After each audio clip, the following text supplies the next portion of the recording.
Have you ever looked up at the night sky and wondered if we're truly alone? Well, on the night of October 11th, 1973, two shipyard workers in Pascagoula, Mississippi, got an answer they never expected. This is the story of Charles Hickson and Calvin Parker, a tale that became one of the most famous and well-documented alien abduction cases in history. It was a quiet Thursday evening. 42-year-old Charles Hickson and 19-year-old Calvin Parker decided to go fishing on the west bank of the Pascagoula River. The air was still. The water was calm, just a typical night.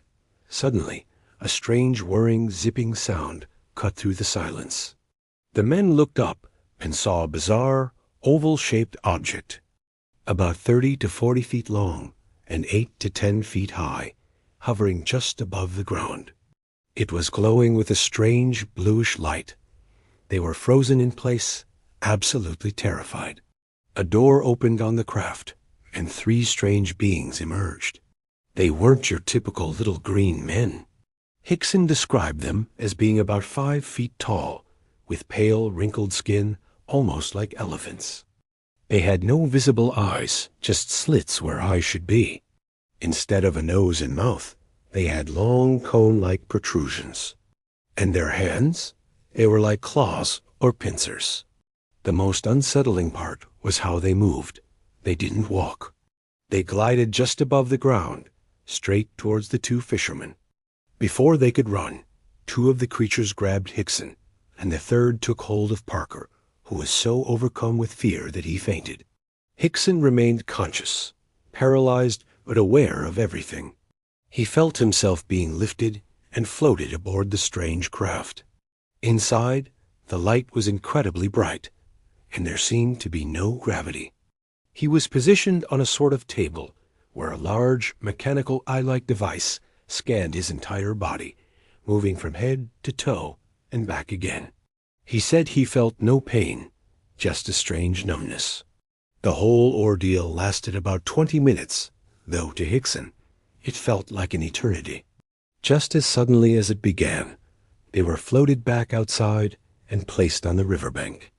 The craft then shot straight up into the night sky and vanished. Shaking and disoriented, the two men sat in their car for nearly an hour, trying to process what had just happened. They were just two ordinary guys. Who would ever believe them? Hickson, a decorated Korean War veteran, finally decided they had to tell someone. They drove to the Jackson County Sheriff's Office. At first, the deputies were skeptical. It was a wild story, after all. To test their sincerity, the officers left Hickson and Parker alone in an interrogation room with a hidden tape recorder, expecting them to drop the act. But the recording revealed something else entirely. The men weren't laughing or concocting a story. They were genuinely terrified. You could hear Parker praying and Hickson trying to calm the younger man down, both of them struggling to comprehend the unbelievable event. This secret recording became a crucial piece of evidence that convinced many that they were telling the truth. The story exploded. News reporters from all over the world descended on the small town of Pascagoula. Hickson and Parker were subjected to intense scrutiny. They underwent lie detector tests, which they passed. They were even examined by doctors at Keesler Air Force Base, who found no signs of radiation, but couldn't explain the strange puncture marks on their arms.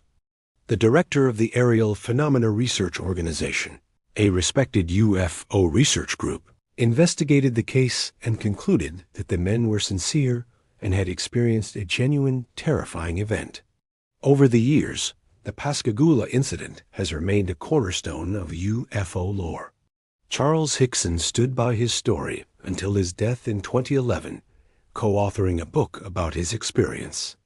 Calvin Parker, on the other hand, avoided the public eye for decades, traumatized by the event and the relentless media attention. It wasn't until years later that he began to speak openly about that night, confirming every detail of Hickson's account and adding his own recollections. He revealed that he believed the beings were not hostile and may have been simply studying them, like scientists studying a new species. So what really happened on the banks of the Pascagoula River in 1973? Was it a genuine encounter with extraterrestrial life? A shared hallucination brought on by panic? Or something else entirely?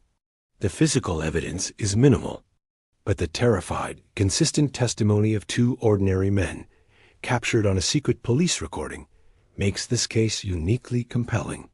It forces us to question our understanding of the universe and our place within it. What do you think? Let me know your theories down in the comments. Thanks for watching, and if you enjoyed this journey into the unexplained, be sure to hit that like button and subscribe for more deep dives into history's greatest mysteries. See you next time.